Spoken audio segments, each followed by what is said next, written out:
Welcome to the Spirit Side Podcast. I'm Paul James Caden, and joining me again today is Kevin Town. Today we're going to be talking about angelic experiences. And we talked a little bit about some of these in our last podcast together, but today we really want to dig into these experiences and expound on them for the sake of the topic of angels in November. So once again, welcome to the podcast, Kevin. Always a pleasure to have you here. Oh, thank you, Paul. I'm always happy to do these with you. So we're talking about the angelic experiences, and you had an experience when you were, 17 years old? You were in the hospital? Yes. I was in the hospital for just a routine surgery, which was a tonsillectomy, because throughout my childhood I suffered with severe acute strep throat, and it scarred my tonsils and adenoids so bad to where they had to be removed. And though it's typically done on younger children, I didn't have mine done until I was 17, which can up the chances of complications if you wait until you're older. And I was aware of this, but I was pretty confident I'd be in and out, and that wasn't the case.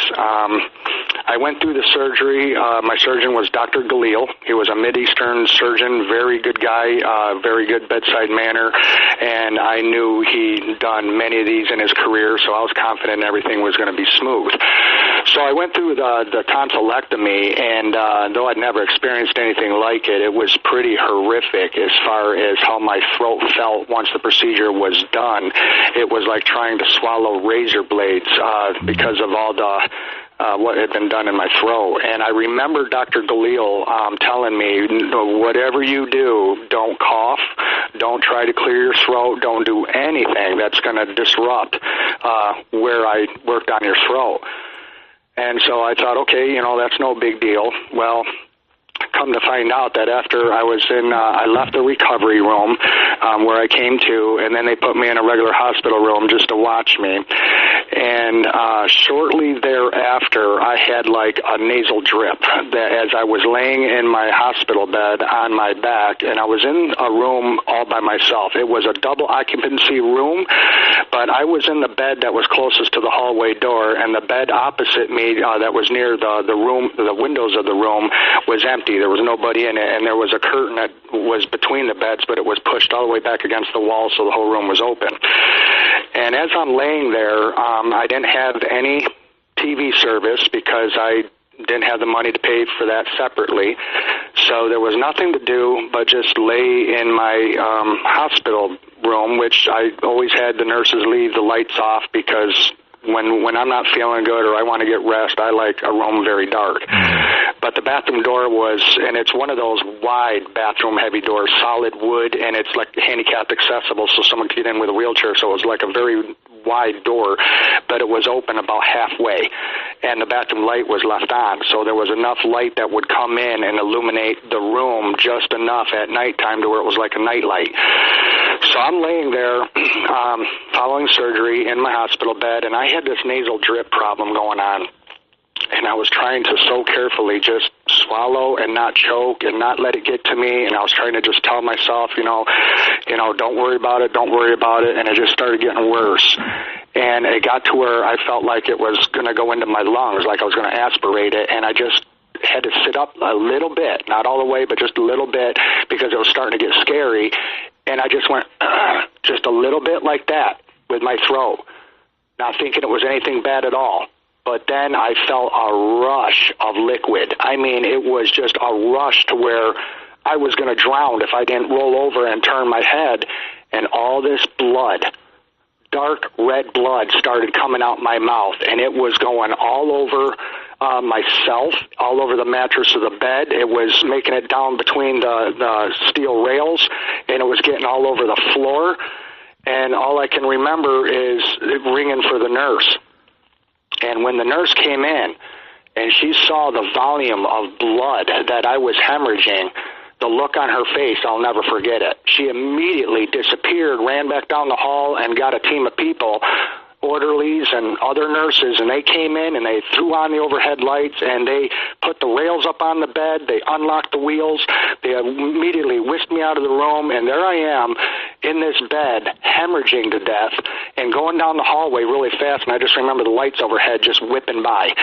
And we went through these double doors, and then went through a second set of double doors, and I was back in the operating room. And I don't know if it was the same operating room or just another one, but I went into this operating room, and there was no time to put me under, no time to make any preparation to prepare me for what they were going to have to do. It was just, let's go to work right now.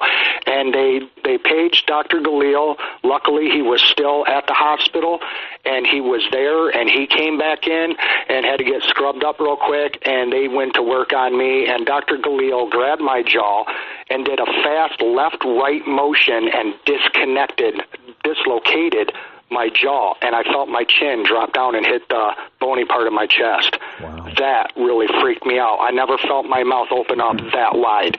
And as I'm looking at him with the bright lights over me and I'm gurgling in blood, my eyes are just big as 50-cent pieces because it's like I'm going into shock and I can't breathe and I feel like I'm suffocating. And there he comes at me with these extremely long stainless steel hemostats that are locked, and at the end of them was like a big gauze or a cotton ball, and he's stuffing them down my throat to block the bleeding. And you want to talk about suffocation? That's when I stopped breathing. I couldn't breathe, and I passed out. And then they started fishing a tube down my throat. And so he basically saved my life from what happened to my throat. And while I was out of my room, they naturally sent in a cleaning crew to mop the room, and I later found out afterwards from a nurse that she says when they went in there after they already had gone with me down to the surgery room, she says the hospital room looked like somebody had been murdered in there. She says, I never seen so much blood all over the floor. And of course it was on me and on the bed. Well, they did this surgery right there with me still in my hospital bed. They just dropped the rails and they went to work on me in the bed that I was actually in. And they wheeled me back to my room after it was all done, and I was still in the same bed. This is after I went to recovery the second time, and then they put me back in my room the second time. I was still in the same bed. So after I woke up in recovery and they took me back in my room, and I was still just in shock of what happened and scared of what happened and all the blood that I lost. They gave me a blood transfusion. I lost 3 liters of blood. And I actually got emergency transfusion that I did not authorize. There was no time for any of that. They just gave it to me to save my life. So I did receive 3 liters of someone else's blood. But as I was laying back in my room, they never cleaned me off. I laid there in my room until the blood dried all over the bed, all over my hospital smock, all over the right side of my throat from where I turned my head and I was hemorrhaging. It was all over my chin. It was in my mustache. I had blood all over me. And they, for whatever reason, they did not clean it off. Well, after I laid there for a while and then nighttime came, I was approached by a nurse I'd never seen before. And this nurse was the angel. This is the part of the story where it gets very strange. It was a nurse I never seen before, and she was different than the other nurses, meaning she was in a uniform that did not match all the other nurses' uniforms. And it almost appeared vintage, like she was from another era. Mm-hmm. And I'll explain as I talk of this story of how I come to the conclusion that she was an angel. And no, she did not come in, a white dress and have big vibrant wings and a halo over her head or anything that people typically think of when you say the word angel. She was in human form, but she was not of this earth. She was not a living, breathing human being in the flesh. This nurse gave me the type of care that would be as if, the only way to explain it in a nutshell would be as if you took every loving, caring mother on this planet and every loving and caring grandmother on this planet that was a wonderful soul, and you combine them all into one energy. That's how beautiful and loving and warm this being was. And she was, her experience was beyond what the other nurses had. It was like this being had an experience that went back to ancient times. there was just an aura about her that was extremely different. There was no comparison between her and the actual staff nurses of the floor. She had a presence about her that was extremely different. And this wasn't just a vision. This wasn't a hallucination. I wasn't on any drugs other than just regular pain medicine, which they gave me in liquid oral form, something that I could try to swallow down. It wasn't easy, but they gave it to me in a little cup, like a little shot glass. So there was nothing being intravenously put into my bloodstream like the heavy-duty stuff, at least not at that point. And so there wasn't anything that would have caused this experience to happen. It just happened. And when she was in my room, when she came to me, I just saw her walk up to my bed. And that's what I remember the first time I seen her. She did not come through the door from the hallway, which was always kept closed because I didn't want to have all the noise of the hustle and the bustle of the rest of the hospital. I wanted my room to be closed off. So anytime a nurse left, I said, please close the door. So when she came to my bed, she just approached my bed from like coming out of the bathroom. And she was right there standing next to my bed. She was about 5'5" in height. And she had strawberry reddish blonde hair, about shoulder length, and it was not curly, and it was not just wavy. It was kind of like a mix. It was like curly, wavyish type hair, and the way she had her hair styled was even old-fashioned, like something from the 1940s. And she also had a nurse's cap on, the old-style cap, like the Red Cross type, where it's a white cap and it's got the red X in the center of it. Right. She was wearing that. None of the other nurses were even wearing caps. And matter of fact, the other nurses wore different colored, like nurse attire. Like one would be light blue, another one would be pink, maybe one would be like an off-white. This nurse had a uniform that was like something out of time, almost like from a war zone of a different era. And this nurse that came to me would talk to me, but whenever she speak to me, it was softly. And it was almost like, there was someone else in the room and she didn't want to wake them. It was that kind of soft speaking to me. And I was the only one in the room. And she went into the bathroom and she got a washcloth, a warm washcloth, and she brought it and slowly washed all the blood off of my face, my mouth, my neck. I had dried blood in the corners of my mouth. My lips were extremely chapped and dried because I was breathing through my mouth, and it was very hard to even lick my own lips. And so my lips were getting just very dried out. And she carefully washed my lips and my face and everything and got all the blood off of me. And granted, I was still in the same hospital smock that had dried blood all stained into it all around the shoulder region, down to part of my torso and around my rib cage was all dried blood. The bed sheets I was laying on was just flooded with blood. That whole section of the bed, that upper right side of the bed was just dark red from dried blood. But she washed me and asked me if I needed anything or wanted anything, and this went on for many nights. And this nurse only came to me in the night, and it could have been right after dark, in the middle of the night, into the wee hours of the morning, but it was always at nighttime this nurse came to me. And the other nurses were just like nurses doing their job, just going through the motions, where they come in, they can sometimes be a little rough with you. Maybe they come in and say, are you comfortable? Can I give you another pillow? And they try to pull you and sit you up and stuff another pillow behind your neck and everything. Right. She wasn't like that. This nurse was like she was taking care of her own son, and her only son, and she was beyond loving. And she touched me. She told me her name very softly, and the unfortunate thing is, to this day, I cannot remember what her name was, but she did tell me her name. And the weird thing about it, Paul, is that when she would come up to right to the edge of my bed, standing right there in front of me, she was as if she was flesh and blood, a real person. She was not transparent. You couldn't see through her, none of that. But if she got a distance from my bed, as if she turned around and walked away or was approaching me from a distance in the room, she was like that. She didn't take on a solid appearance. It wasn't until she got up to me that it's like the closer she got to me, the more solid she appeared. And I started having, I remember I was only 17 years old, but I remember thinking during that time, there's something very, very different about this nurse. And as time went on, I started putting things together to where it was not making sense to me, because when I would go and doze off to sleep and she was present in the room and she would sit with me opposite my bed, by where the door would be, on the hinge side of the door, to where if you open the door, it would actually hit the chair. There was what's called a Jerry chair, and that's a vinyl-covered hospital recliner-type chair that's on casters. It's on wheels, so you can move it around, and it also has a tray that will come up and fold. You see them in nursing homes, and that's what I had opposite my bed in the room, and that's where she would sit, and she'd be like, I'm going to stay with you tonight, and I'm going to watch you.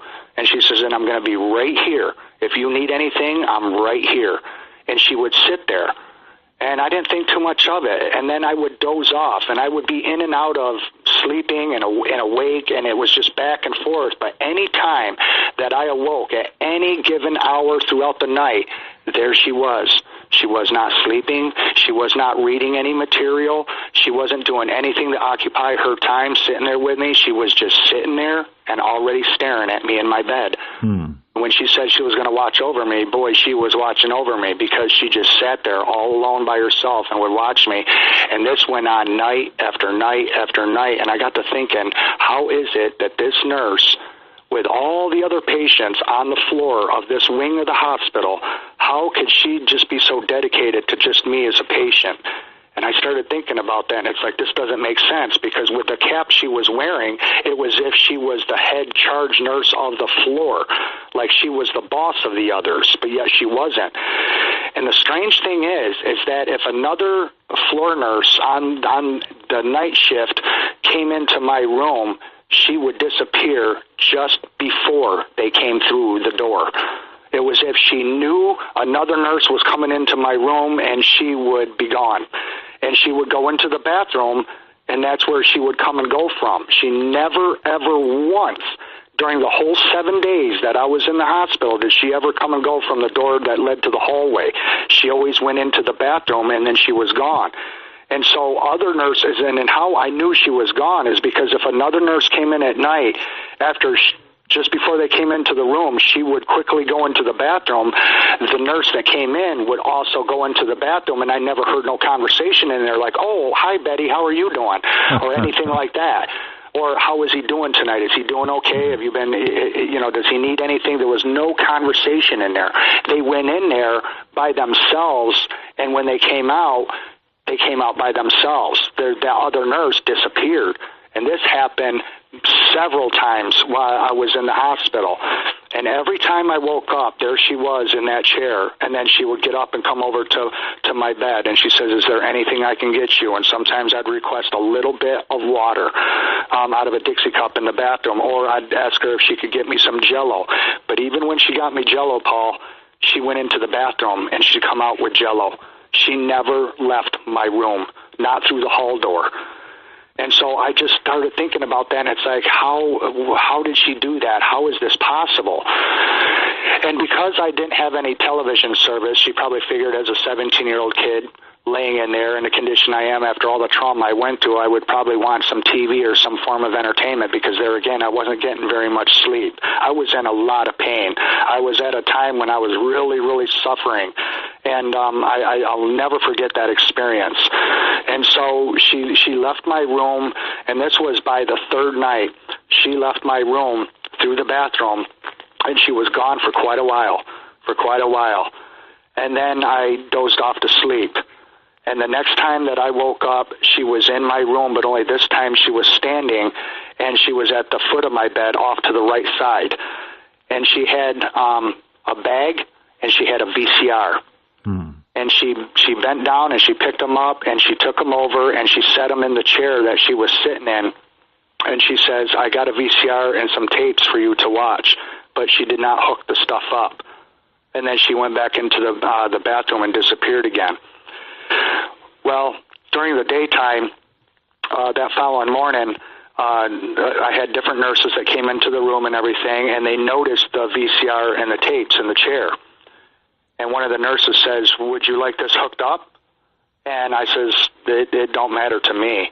But the one nurse did go and hook up the VCR. They left the bag of tapes in the jerry chair, but they went and they hooked up the VCR with a coax cable, and it had like a shelf below the television set that was mounted on the wall directly opposite the foot of my bed, and they put the VCR up there, but I never, ever had any of them ever put a tape in there or turn anything on so I could see what was on those tapes, and I really regret that to this day, because long story short, that after I came to the day that I was going to be discharged, and they helped me get dressed, and I lost an awful lot of weight during that week. And I'm a person that can lose weight pretty fast because I've always been a thin guy and struggled with weight all my life. And they helped me get dressed. My clothes, I could not believe how loose they felt on me. And they started to disconnect the VCR, and they brought the bag of tapes over and set them on the bed along with a folder with discharge instructions and papers and that kind of thing. And I started asking about the nurse, and they says, well, what nurse? I says, the nurse that's been taking care of me the whole entire time I've been in the hospital. I said, she works nights. I says, I really want to tell her thank you for the loving care and everything she did for me. I said, she even brought me this VCR and VHS tapes. They said, that's who brought you this? They thought it came from a family member, which I didn't. I wasn't visited by anybody in the hospital. And I said, no, she brought that to me. And I says, that don't belong to me. And she says, well, it must. She says, it's not ours. And I says, well, it's not mine. And I told him, I says, and I'm not taking it with me. And the nurse, after she undid the VCR and started to wrap the cord around the unit, she looked at it and she says, well, there's no label on it. And she says, all the equipment in our hospital, she says, has labels that say, property of WCA Hospital, Jamestown, New York. And it didn't have any label on it. And there was no label on any of the VHS tapes, and there was about 7 of them in a bag. And none of those had labels on them. So she says, well, I'll go down to the conference room and I'll see if it's one of our VCRs from down there in the room. And she went down, and shortly later she came back and she says, no, our VCR is still there in the conference room. And she says, it's not our VCR. So she says, well, let me go talk to some of the other girls and we'll figure this out. And so long story short, word got out on that entire floor. And eventually word got out through all the shifts of the nurses, both day and night.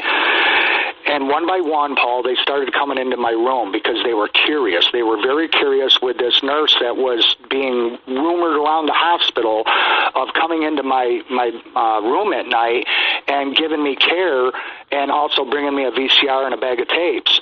Mm-hmm. And they were worried that they had an imposter posing as a nurse in the hospital, and that was a major concern, of course. So they really started pressing me for, what did she look like? How tall was she? What was she wearing? They wanted all the details of this nurse. And my story never wavered because it was the way it was, and she looked the way she looked, and she was the size she was, and her hairstyle the way it was. I described everything from this nurse from the top of her hat all the way down to the shoes she wore. And they says, Kevin, they said, there is no nurse here. And I even told them her name at the time, which now these days I can't remember what her name was. And they said, there's no nurse like that works on this floor on days or nights. We don't have a redheaded nurse that's 5'5" with the name of what her name was, and there's no nurse like that.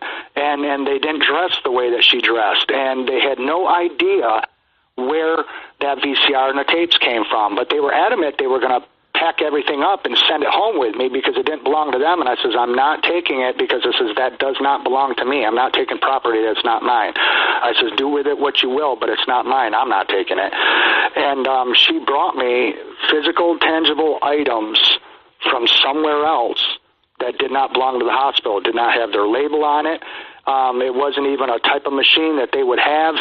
I have no idea what was on the tapes. I never even looked at them. They were just always in the bag.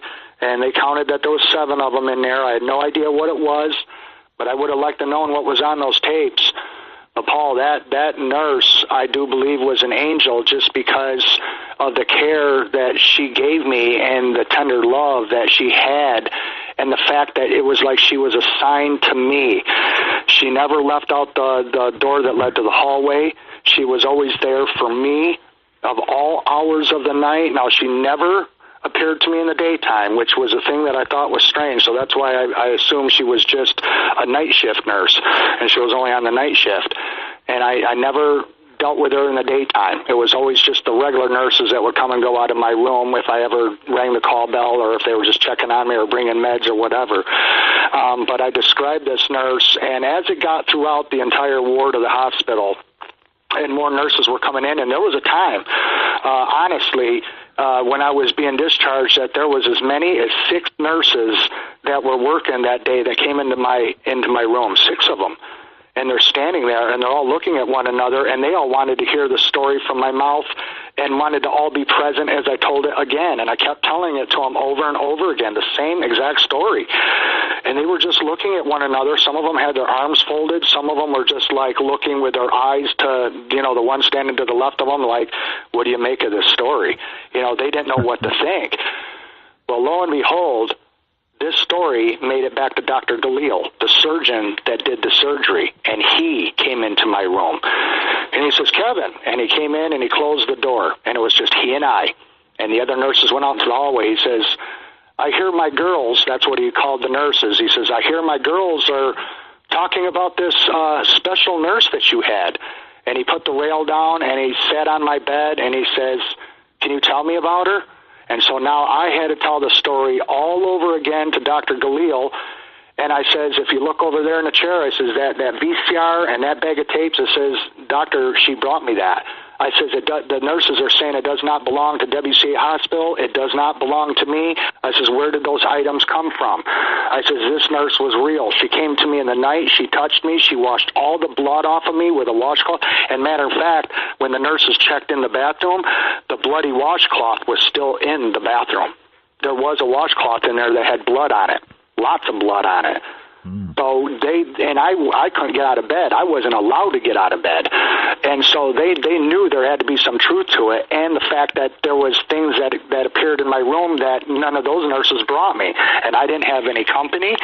Nobody came to visit me when I was in the hospital, no different than it is now whenever I'm in the hospital. And they didn't know what to make of it. So Dr. Galil just told me, he said he kind of leaned as he put his hand on the mattress, and he leaned towards me, and he says, Kevin, he says, I can assure you, he says, I don't know what to make of it, but he says, we do not have a gal working in this hospital under that name, that description, or anything like that. He says, I know all the nurses, both day and night shift, and he says, we don't have a girl like that. So he says, I don't know. He says, but strange things happen. And he stood back up and he says, we'll have you out of here in no time. Just hang tight.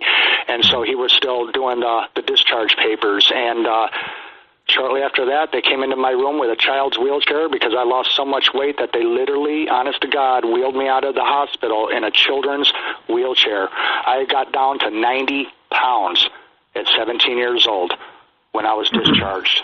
No, I almost died losing all that blood when I lost 3 liters of blood and almost hemorrhaged completely to death.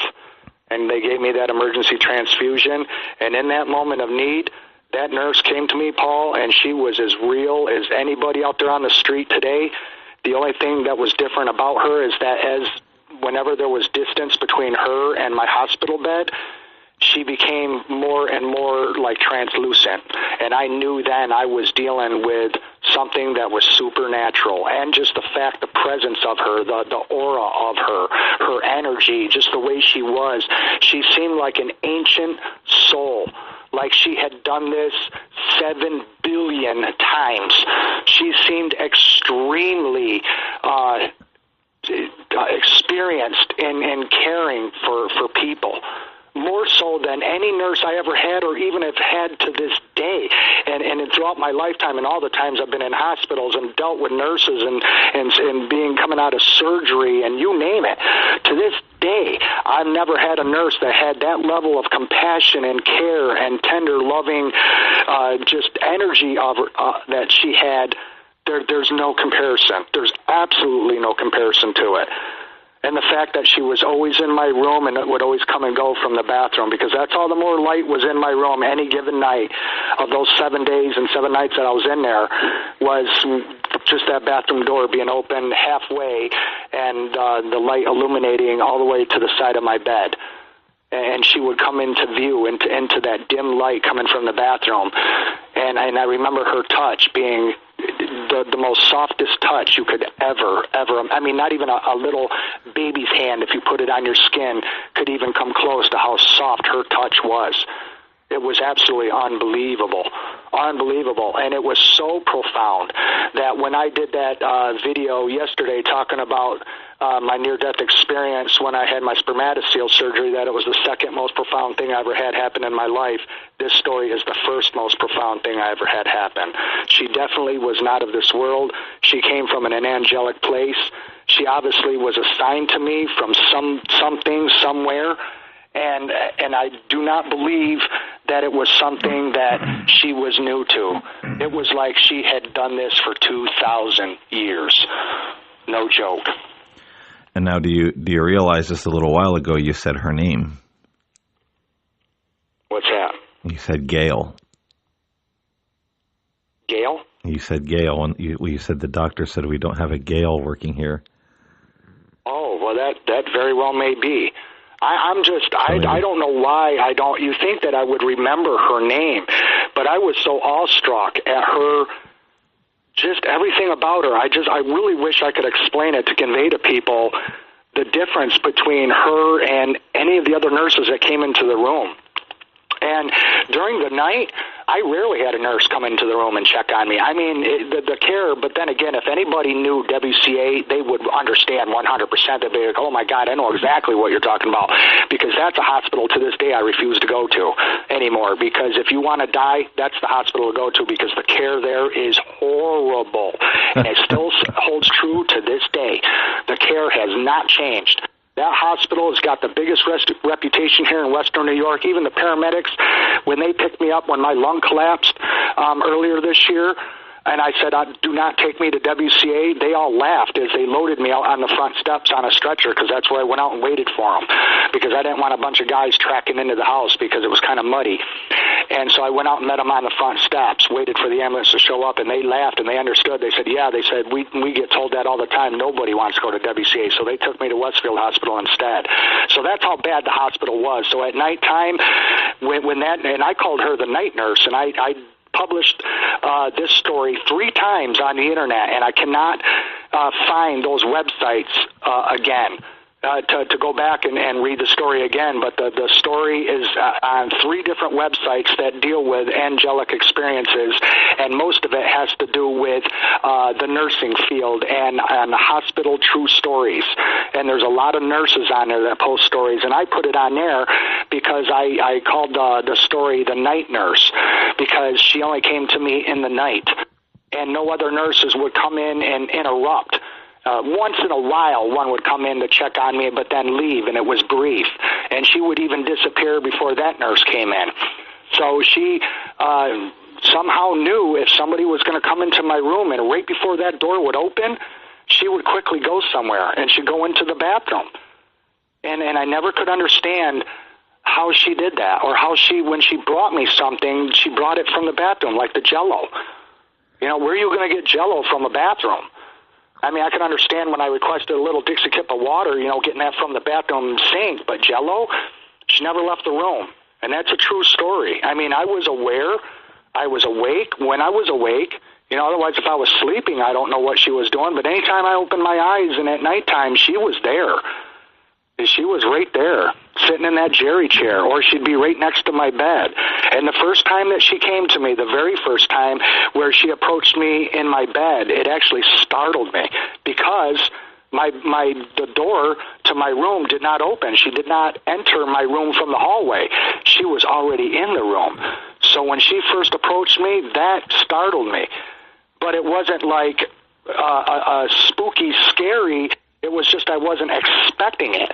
It could have been anybody could have startled me. So it was just that normal being startled by something you weren't expecting. But she felt like something that came from heaven. There was nothing scary about her, nothing demonic, nothing to be afraid of whatsoever.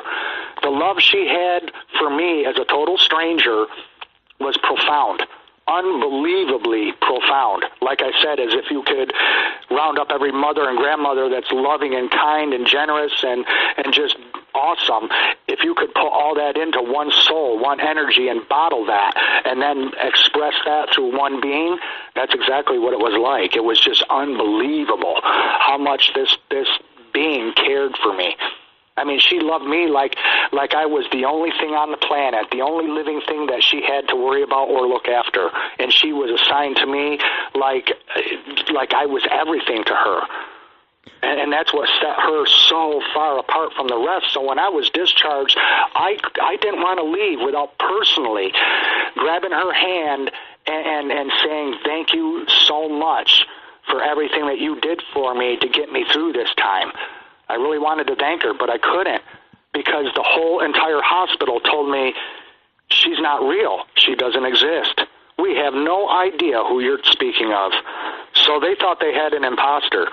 So they were very concerned about that, and they were going to get to the bottom of it. And one nurse even said that they thought they should file a police report because they thought that they had somebody that was sneaking into the hospital in the night in dress uniform and betraying to be a nurse. And it was nothing like that, nothing at all. But she definitely was from the supernatural. She was from a place not of this earth. I absolutely know that 100%. There is no question in my mind to where maybe it could have been this, or maybe this is the way it was and you just don't understand, or maybe you're just thinking something that isn't. No, I know exactly what it was. She was an angel. She was an absolute angel. She had an ancient feel to her, like she was something that had been around for centuries, and that she cared for people, like even throughout world wars.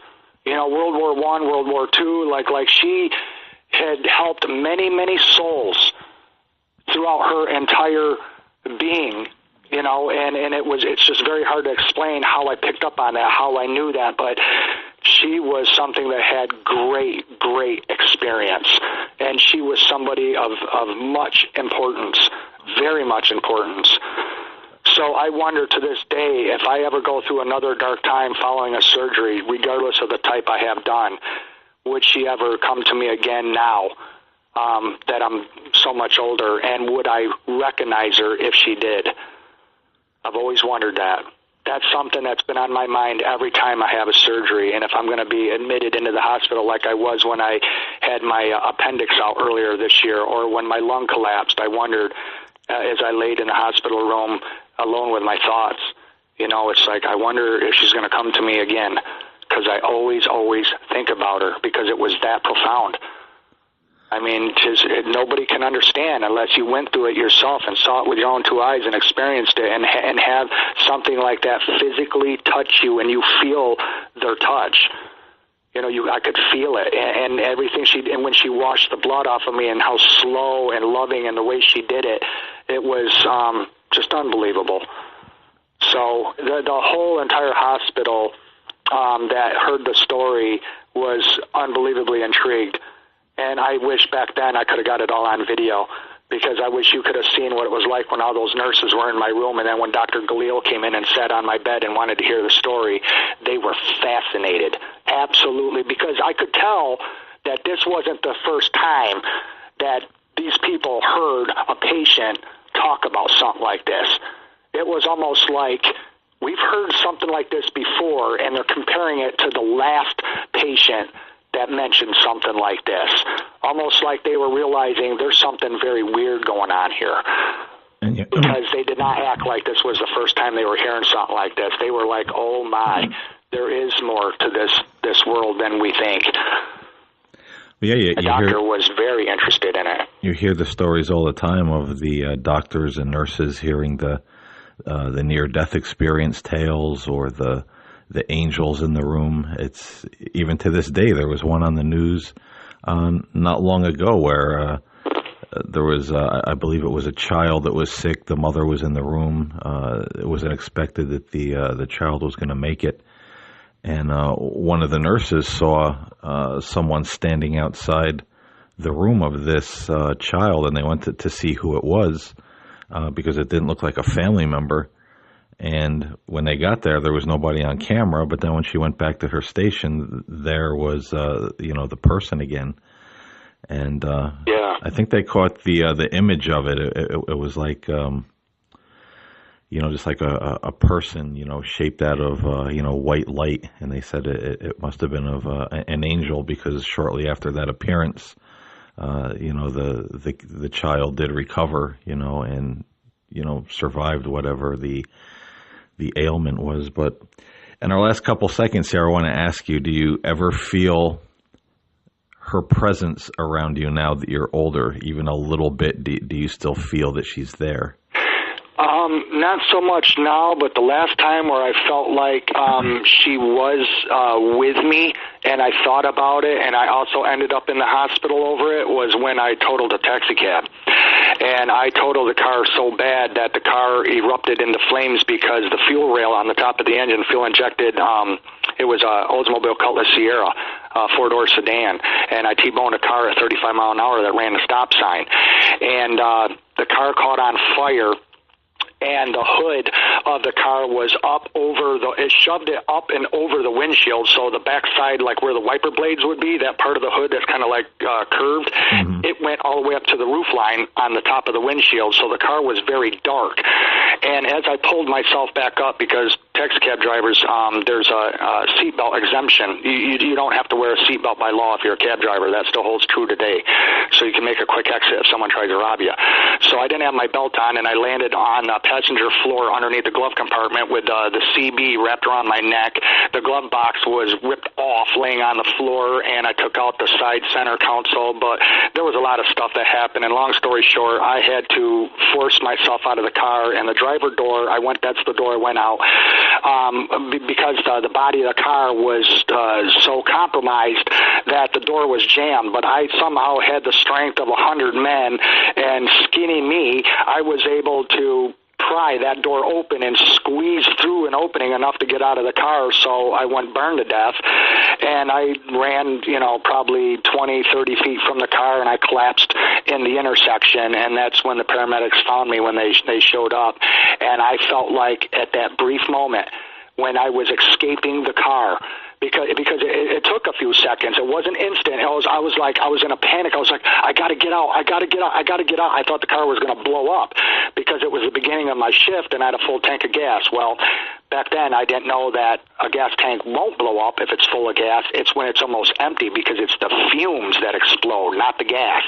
The fumes are what cause an explosion. So I had a full tank of gas, so I was good. It was just the engine was on fire from the fuel spilling onto the hot engine block, and it caught the engine on fire. So the car was burning as the paramedics and the cops and everything showed up. And I felt like she was with me in that car for a second, because I remember telling myself, I don't want to die this way. I don't want to die today. Not like this. And that goes to show you that in a split second, your day can be normal, and then you're fighting for your life. In just a second, I couldn't believe how fast it happened. And I felt like she was with me, and she helped me get out of that car. Like she was on the outside of it, and she was pulling as I was pushing, because, Paul, I've got my photographs of that cab were stolen when I got my safe stolen, but I do have pictures of that cab on a disc. And I got to go through my disc and get those pictures, because if you look at that car and the damage was done, skinny me should have never been able to bend steel on that Oldsmobile like I did to get out of that cab. There's just no way. If I tried to redo that enactment and try to get out, I wouldn't be able to do it. It would take the jaws of life to open that door. It would take a hydraulic machine. But I had the strength of a hydraulic machine to get out of that car, and I felt like then she was back, and she was there, and she helped me get out of that cab. And there again, it was a moment of need. And just like when she came to me in the hospital, I didn't know I was in that bad a shape. I didn't know that I was in so much need that an angel came to me, but obviously I was. But to answer your question, that's the only time, and that happened in 94. So to give you, because when she came to me the first time was in 88, and I had my cab wreck in 94, that was the only other time where I felt like she actually came back and helped me again. But once I ended up in the hospital, I didn't have no visitation in the night. I didn't have anything unusual happen or nothing. I was just there being monitored because of a concussion. So, but I did feel like she helped me get out of that car. Well, that's what they say, that the angels come to us generally in the time of need, whether it's emotional or physical or some such thing like the car accident. Many people say that they've been saved by a stranger or a being of light when they should have been dead, and the cars were absolutely mangled. They shouldn't have even been able to get out of the car in one piece. Right. So it yeah, certainly it happens happens a lot, and some of it has even been caught. Like if someone was going by and saw the wreck and wanted to photograph it or something, or whatever, where people have actually caught in, whether it be in video or in still photographs, where there was some kind of like paranormal image on the scene that they couldn't explain. It's like, where did this thing come from? What is this? And it was like something was present as the whole emergency scene was unfolding. Yep. And I do believe that happens a lot, all the time. I mean, I think we all have an angel assigned to us, whether it be the same one or many. I do believe that because if you think about real life, us, when you need something, you can pick up the phone call, and there's always somebody that handles that. Like if you need to call 911, paramedics come in a time of need, and it's almost how I see it is like angels work the same way. If you need a police officer, there's police that handle that problem. There's paramedics that handle different problems. There's firemen that handle different problems. There's always somebody that's assigned to a specific job. And I see angels the same way, that when you need a specific angel for a certain reason, I do believe that there's different levels of angels. To give you an example, like the Archangel Michael, who I picture very, very big and mighty and strong. I mean, he was the one that cast Lucifer out of heaven. So, he's like a warrior angel. And then you've got your compassionate, loving angels that come to you when you need help, when you're sick. That would be like a loving grandmother. So I believe as you go up the rung of the ladder of different ranks of angels, I do believe that there are different ranks that exist. I've always believed that. I don't believe that there's just universal angels. It's like, okay, I take care of it all. I do all these jobs, and there's only one set of angels. I don't believe that. God's got his angels for battle. God has his angels for mercy. God has angels for all kinds of different job descriptions, and they come in the time of need for whatever the situation is. I've always believed that. And I believe we all have our own angels, because how many can there be? I mean, in the heavens that go on for infinity, there could be trillions of them. I mean, when I think of God's army, I imagine it's just unbelievably massive. So there's more than enough angels to handle anybody's situation or problem, and they're always there, and they always watch and listen. And if you need one, or you call out to one, or you call out to God and he sends you one, I truly believe there is great, great power in that. Oh, I really do. Absolutely. Well, Kevin, I appreciate you coming on and telling us your stories today. We got to wrap up the podcast, unfortunately, but okay. I wanted you to come on and tell your story in its entirety for all the folks to hear, because I think it's a very interesting one, and I definitely do feel that this was your guardian angel, something that was, is connected to you and, follows you throughout your life and beyond. And I do feel you will see this being again at one point, and you will recognize her when you lay eyes on her again. I hope so, because she was so loving. I would love to be able to have an encounter with her again, so at least I could say thank you for what she did in 1988. I really do hope to see her again. And I thank you, Paul, for having me on for this podcast. I hope people really get something out of this and know that we're not alone in this world, no matter what, because our beliefs don't dictate that which is real, and whether if we believe it or not, they're there. And they will come to you when you need them, and then you too will see that there is angels, and that they will help you when you desperately need it, and sometimes it can be at the last minute. So thanks for having me on, Paul. I appreciate it, and I look forward to talking with you again. Same here. We'll definitely do this again on other topics, and I hope someone out there does hear the podcast and gets something out of it. We're definitely not alone in this world. We have a lot of good spirits around us that help us through and look out for us, and I believe that's how God created the universe and made man and the world of spirits. I don't think we're all separated. I feel we're all in this together on the same journey to be at one, to walk in love, and to eventually make our way back to God.